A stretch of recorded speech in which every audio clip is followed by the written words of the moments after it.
السلام عليكم ورحمة الله وبركاته. أهلا وسهلا بحضراتكم حلقة جديدة مع حسن الهلالي، ونبدأ كلامنا زي ما تعودنا بالصلاة على النبي صلى الله عليه وسلم. في البداية وقبل ما نخش في أي تفاصيل، دعواتنا لكل إخواننا في غزة وكل إخواننا في السودان، ربنا ينصرهم ويثبت أقدامهم ويشفي مرضاهم وتقبل شهدائهم. وكمان ما تنسوش دعواتنا لشتى بلداننا وشعوبنا العربية في كل مكان، اللهم احفظ مصر أرضها وشعبها وجيشها. إخواني وأخواتي المحترمين متابعين الأفاضل في كل مكان، يا رب دايما تكونوا بخير وصحة وسلامة.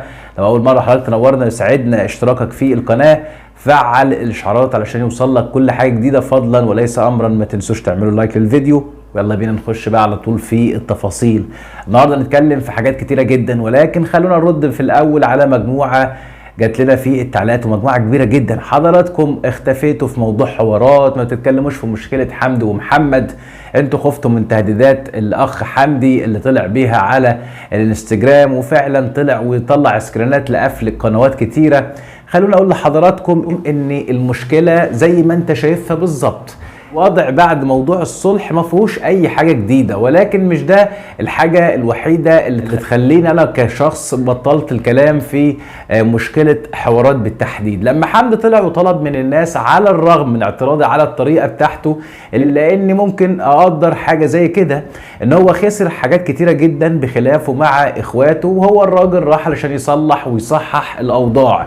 فلذلك كان هدفنا منذ البدايه واحنا بنتكلم او بننصح الناس، احنا مش افضل ولا اكتر خبره ولا اكثر حكمه من الناس، ولكن الناس وقت المشاكل ما بتبقاش شايفه قدامها وبتقع في الغلط، فممكن كلمه يسمعها يدخل قلبه يعرف ان هو فعلا ماشي في الاتجاه المغاير او الاتجاه الخاطئ. فده كان وجهة نظرنا. لما بنشوف حاجة غلط بنطلع نتكلم فيها. كان في الاول موضوع فعلا شغل الناس كلها، استراحة تلقيح من هنا ومن هناك، ولكن الموضوع الحمد لله اللي هو هدي. سواء النهاية كانت عليها علامات استفهام، ولكن اللي وصلوا له هو ده اللي احنا كنا بننادي بيه. الاهل ما ينفعوش يطلعوا يفضحوا بعض زي ما احنا شفنا بيه الطريقه اللي كانت موجوده، ولكن كل الاطراف سكتت، كل الاطراف ما فيش اي حاجه خالص ما بينهم. نيجي لموضوع التهديدات.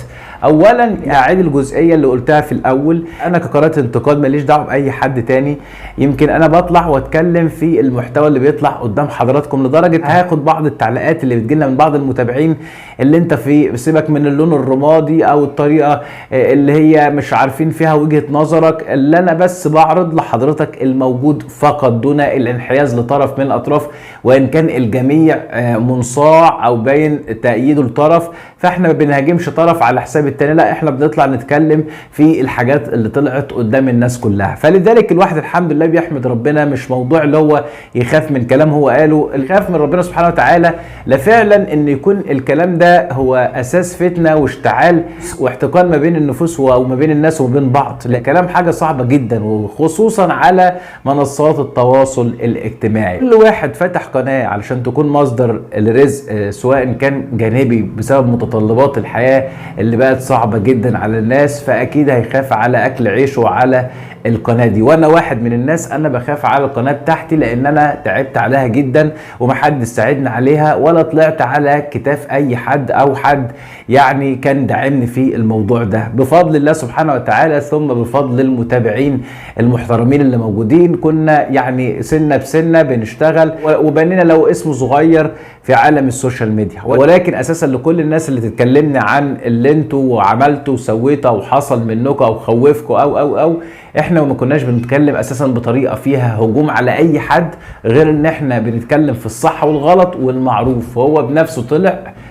واعترف بالغلط، هما الاتنين قالوا ان احنا غلطنا وتصالحوا مع بعض، فالموضوع انتهى الى هذا الحد، والحديث فيه فيعتبر شيء احنا بنتكلم فيه في كلام ملهوش اي قيمه ولا اي لازمه. اصحاب الشأن نفسهم كانوا مبسوطين، يعني انا بتكلم وجه كلامي لمعظم المتابعين اللي كانوا متعاطفين مع محمد في الخلاف الاخير ده.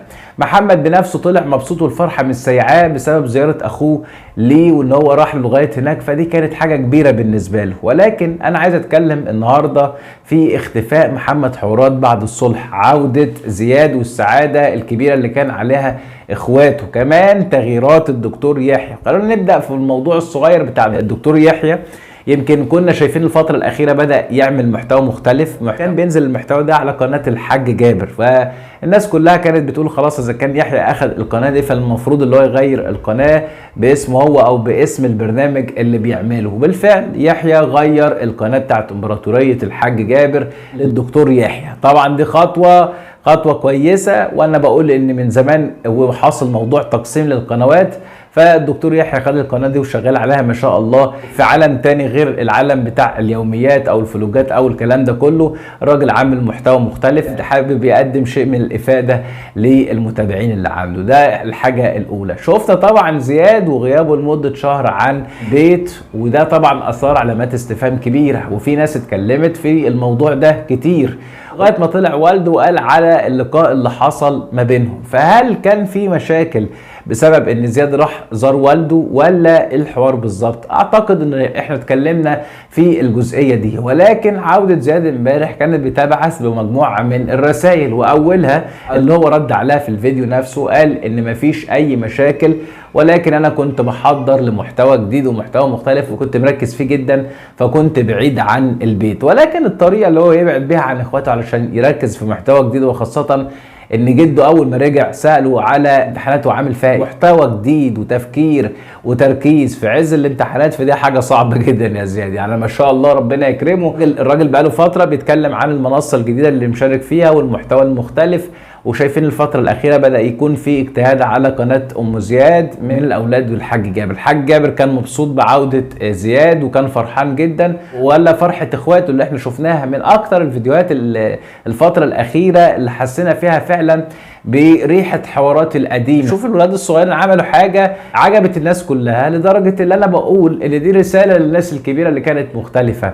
الحمد لله تم الصلح، ولكن شوف فرحة الإخوات ببعضها بتبقى عاملة إزاي.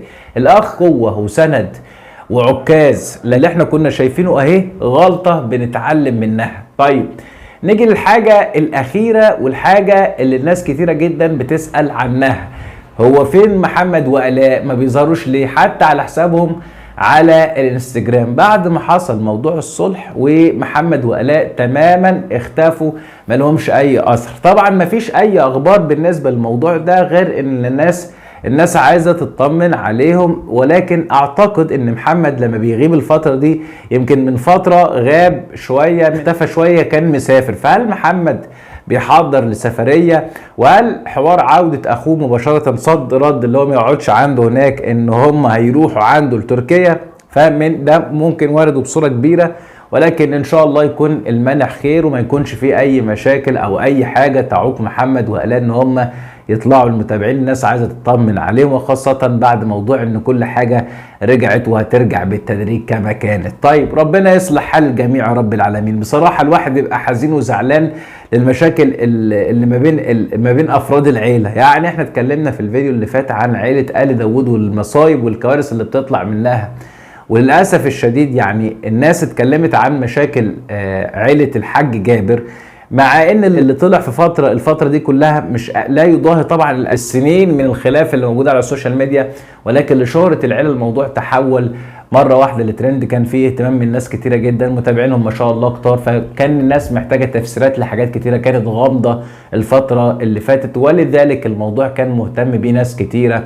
على منصات التواصل الاجتماعي. الكلام اخدنا ونسينا النقطة اللي كنا برضو بنتكلم فيها في البداية، موضوع ان احنا نتفق مع ان الفترة دي ما كانتش محتاجة اي كلام تاني، لان حمدي كان شايف ان هو منتقد بصورة كبيرة، خسر اخواته او طلعوا مشاكلهم، ناس كتير اكيد شمتت في العيلة في الوضع الحرج اللي هم كانوا فيه، فالراجل حب يصلح الدنيا ويطلب من الناس اللي هم ما يتكلموش في الموضوع. الطريقه بقى اللي كانت مختلفه وكانت بصراحه وكانت غريبه، تهديدات والغرور اللي كان فيه على الانستجرام ببعض الاستوريات اللي كان بينشرها بصراحه يعني ما تكرهش الناس في العيله، لان معظم الناس اللي كانت بتتكلم دي عندهم ولادهم او اخواتهم بيتابعوا قنوات الحاج جابر ومتابعين للعيله، ومعظم الناس اللي اتكلمت هم من متابعين القنوات دي يا جماعه، وكانوا زعلانين للخلاف ده، يمكن تعاطفوا مع طرف شويه وكانوا حاسين ان هو مظلوم، بس خلاص الموضوع انتهى. تهديد القنوات واللي انا يصيبني الغرور والتحدث بهذا التعالي،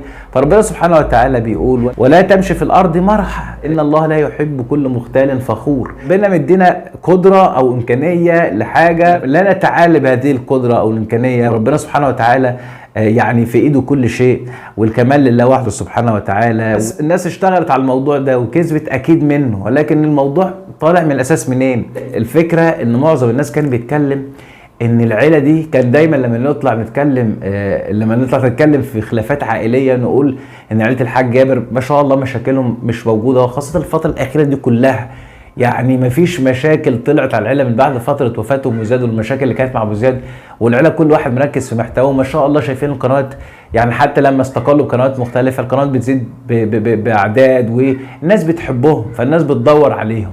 لم نحسن تقدير الامور الفتره الاخيره، وارد جدا، مفيش بني ادم كامل، كلنا بشر وكلنا بنغلط. الف مبروك على الصلح والحمد لله. موضوع غياب محمد وآلاء مفيش اي حاجه، ولكن اعتقد ان هم بيحضروا المفاجاه، كلنا في الانتظار. عزيزي المتابع، لو نكون وصلنا لنهايه الحلقه دي انا بشكركم شكرا جزيلا، واتمنى لكم دوام الصحه والسلامه والعافيه. اشوفكم في لقاء اخر يتجدد بمشيئه الرحمن مع حسن الهلالي، والسلام عليكم ورحمه الله وبركاته.